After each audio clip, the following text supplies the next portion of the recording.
Okay, let's unpack this. We're diving into a concept today that, at first glance, it sounds pretty mystical, maybe even a bit. Right there. Yeah, a little woo-woo perhaps, but it's something that, fascinatingly, ancient traditions and modern science are both trying to get their heads around. Today, we're talking about spiritual transmission. We've looked at sources, everything from Zen masters to, neuroscientists, trying to understand how this mysterious process might actually work. Our goal here is to kind of move past the surface labels, and really explore the mechanics behind it. So, spiritual transmission at its core, it's described as this direct energetic shift, or maybe a psychological one that happens just by being near an awakened teacher or guide. Right. It's seen as this powerful catalyst for speeding up awareness, for healing, even for moments of real awakening. And that distinction is really important for you to get. Transmission operates, it seems to operate on a level beyond the intellect. It completely bypasses it. It's not like sitting down for a lecture, learning a new philosophy, memorizing text, none of that. So it's less like education, more like activation. Is that fair? Precisely. Yeah. Yeah, activation is a good word. It's often talked about as this like invisible spark. Mm-hmm. And it doesn't really install something new in the student. It's more like it awakens or really boosts awareness that was already there, just latent. Dormant. Like striking a match. Exactly like striking a match against its own box. The potential was always there. That really reframes the whole student-teacher dynamic, doesn't it? It suggests the wisdom is kind of internal all along. It does. And this idea, this direct activation thing, it pops up all over the world, right, in different traditions. Oh, absolutely. And what's really striking is how consistent the core idea is. Even when you're looking at traditions separated by huge distances, different time periods, the language they use can be completely different. But the essence is the same. The essence is the same. This direct awakening of consciousness, often through what you could call relational resonance. It seems universal. I mean, look at the specific names they use. In Hinduism, you have Shaktipat. Shaktipat, right. Which refers to awakening the Kundalini energy, often described as this like sudden jolt. Yeah. Delivered through the teacher's grace or even just their intention. And then you compare that to, say, Zen Buddhism. They talk about mind-to-mind transmission, something you can't capture in words. It's what happens when the teacher runs out of things to tell you. The experience itself becomes the teaching. Exactly. Ineffable. And then in Sufism, you find it framed as this powerful heart-to-heart connection with the sheikh, something that ignites devotion, remembrance. So different paths, different words. Different words. But in every case, whether it's framed as energy like Shaktipat or nonverbal understanding like in Zen, the sources all point to this process being fundamentally relational and non-conceptual. It's not about thinking. Okay, but if we try to strip away the mystical language for a second and just ask, how? How is one person's simple presence causing such a fundamental shift inside someone else? That's where the sources start pointing to, physics, surprisingly. Right, and that's where we shift from just describing the experience to exploring the potential mechanism. And the word that keeps coming up is resonance. The research and just observation really suggests humans are deeply relational. We're highly sensitive beings. Our nervous systems seem literally designed to attune to each other, to synchronize. Yeah, and if that sounds a bit vague, attunement, think about some of the physics analogies they use. They actually illustrate resonance really well, like take a quartz crystal in a watch. Ah, good one. That crystal is super stable, right? It vibrates at this incredibly precise frequency, and that stable vibration is what regulates the whole watch mechanism, keeps it steady. So the teacher is like the crystal. Kind of. The teacher's like that stable, regulating crystal for the seeker's nervous system, which might be, pretty chaotic. Or there's the more dramatic one, the opera singer hitting that specific note. And shattering the glass. Yeah. Because the sound wave perfectly matches the glass's natural resonant frequency, and it vibrates so much it just shifts, breaks apart. So applying that analogy, the awakened teacher is sort of resting in this stable frequency. Maybe you call it non-duality or expanded consciousness, whatever the term. A state of being. Right. And the seeker's own consciousness, just by being nearby, gets exposed to that strong, stable signal. And this exposure causes the latent awareness within the student to activate, like one tuning fork making another one hum just by being close, no touching needed.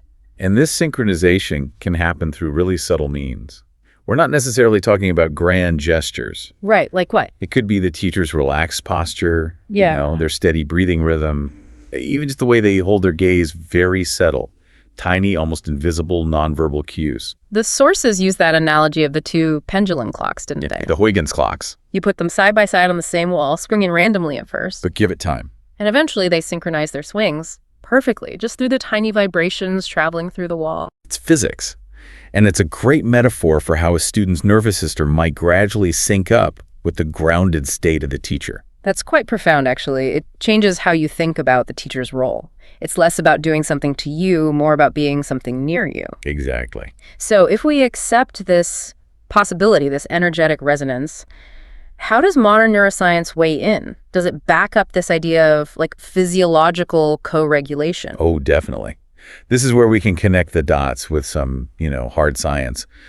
The main biological player here seems to be mirror neurons. Ah, mirror neurons. Heard of those? Yeah, the research there shows pretty clearly that we humans, we unconsciously mirror or reflect the emotions, the intentions, even the body language of people around us.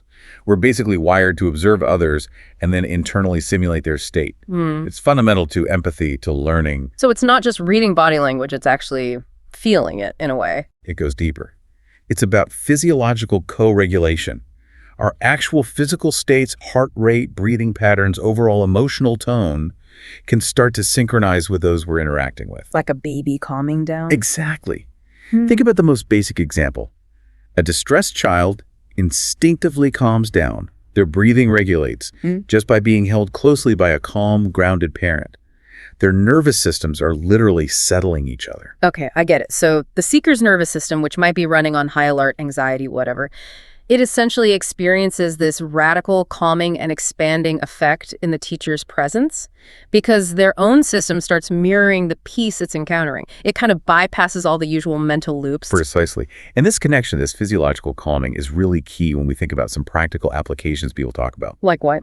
Well, many people on a spiritual path struggle with self-expression, speaking their truth, finding their voice. Yeah, that's common. And often, the tension we hold physically in the jaw, the throat, the chest, it's a direct physical sign of an activated sympathetic nervous system, fight or flight mode. Ah, okay, I see where you're going. So when the teacher's regulated presence helps calm the student's nervous system down.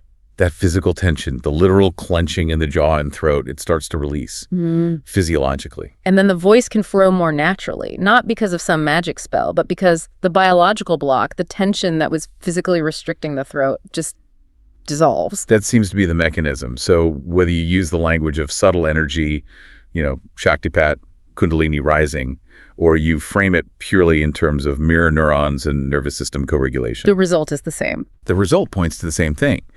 This transmission bypasses the analytical thinking mind. It feels like a direct recognition of something fundamental, of presence.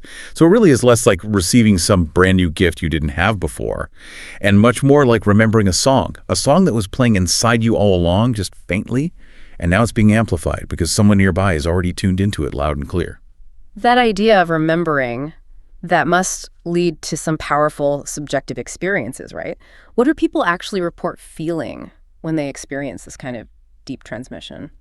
Well, the experiences definitely vary from person to person, but they're almost always described as unmistakable, unforgettable. On the physical side, you hear about really visceral sensations, waves of bliss, maybe tingles, energy coursing through the body, sometimes spontaneous movements like shaking or swaying, or sudden tears, or even inexplicable laughter as if old blocked energy is just releasing. And what about psychologically? What's the shift there? Often, the deepest impact people report is this feeling of being profoundly seen and accepted in a way that words just can't convey. Beyond judgment. Totally beyond judgment. When a student senses that their true underlying self is being recognized without any conditions, it can instantly dissolve layers of internal defenses. Old walls just crumble. Wow. And that catalyzes this radical acceleration of self-awareness. Yeah. You see yourself more clearly because you feel seen. Which brings us to a really big question for anyone seeking this today. If it's so dependent on presence, on being near the teacher, can it actually work remotely? That's the million-dollar question in the digital age, isn't it? Right, because historically you had to make the pilgrimage, go to the ashram, the monastery. But now, We hear reports. People claim to experience transmission through online Zoom groups, recorded meditations, even just reading certain written words. And yeah, there's definitely healthy skepticism from some about the intensity or depth of remote transmission compared to being in the room. But is there a scientific basis for it at all? Well, the neuroscience insights actually do offer a plausible explanation, even for remote connection. Even through a screen, our brains are incredibly responsive. To what? To vocal tone, subtle shifts in facial expression, posture, other nonverbal cues, the very things that activate our mirror neurons. Ah, so even digital cues can trigger that mirroring response. It seems so, especially when it's combined with the student's own receptivity, their focused attention, their openness. So those remote cues, plus the student's intention, might be enough to generate a real, even if maybe less intense, physiological shift. That's the idea.